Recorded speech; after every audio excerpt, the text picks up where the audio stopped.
How's it going, everyone? This is Kevin. Today I want to bring along with me to talk about my favorite thing from the Sony A7 IV. So let's jump right into it.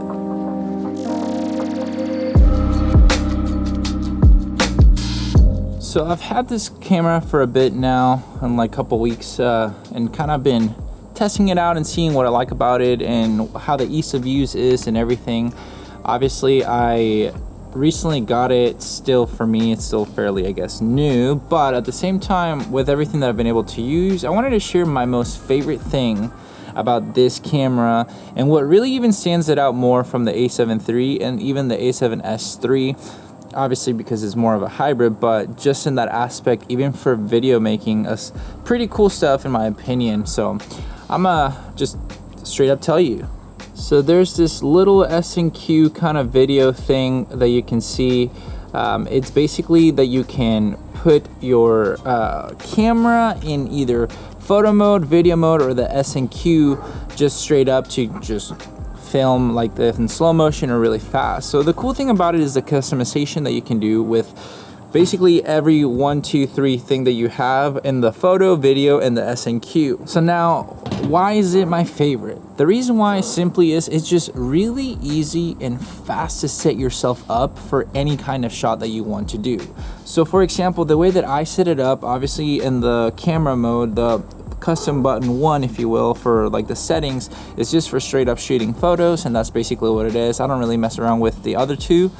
And then when it comes down to the video, I've set it up where if I go to the video, I literally have 4K 24, 4K 60, and then the 1080 120 frames per second. But something that I noticed recently, obviously I put the S&Q for the 120 frames per second because I can get 4222 10-bit 120 frames per second at 1080p, which oddly enough I can't do it manually. I don't know if it's like the SD cards or what it is, but I can get 422 10-bit for the 1080 120 frames per second, which I'm kind of surprised that I couldn't do it, obviously. So now my new method is just to simply have it where I can go really fast with slow motion for the 120 frames per second at 10-bit 4222. I probably said too many twos now, but anyways, you get the point. To be basically ready to just film slow motion at 120 frames per second without having to go too crazy with it.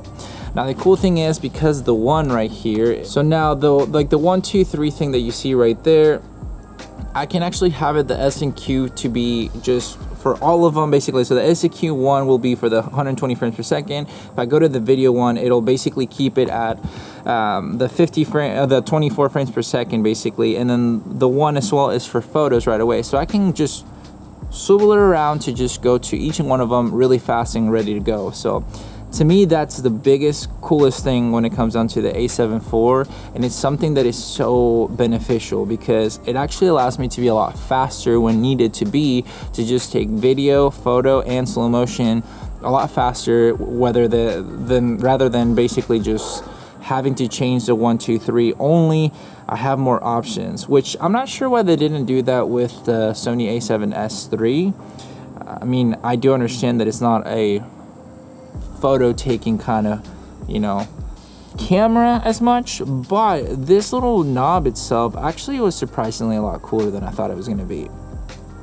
So I don't know if it's beneficial to you if you're wanting to know the ease of use and quickness of it, but I mean, it's pretty quick that I can just go boom, ready for photo, boom, ready for video, and boom, ready for slow motion video, all in just that one little button right there that I can just lock and load ready and really fast to just be ready to shoot whatever I need to, especially when I'm on the go. If I want to bring just this one camera, I can do my video, my photo very fast and not miss a beat. So thought I would share that because I thought it was pretty cool, and I just wanted to kind of share this best feature that I've noticed on the A7 IV, and hopefully, I don't know, helps you out if you haven't really messed with this part, if you already own the A7 IV, but I thought it was pretty cool to do. But with all that said and done, guys, thank you so much for watching this video. Make sure to like and subscribe, share this video with a friend. I'll catch you guys on the next one. See ya.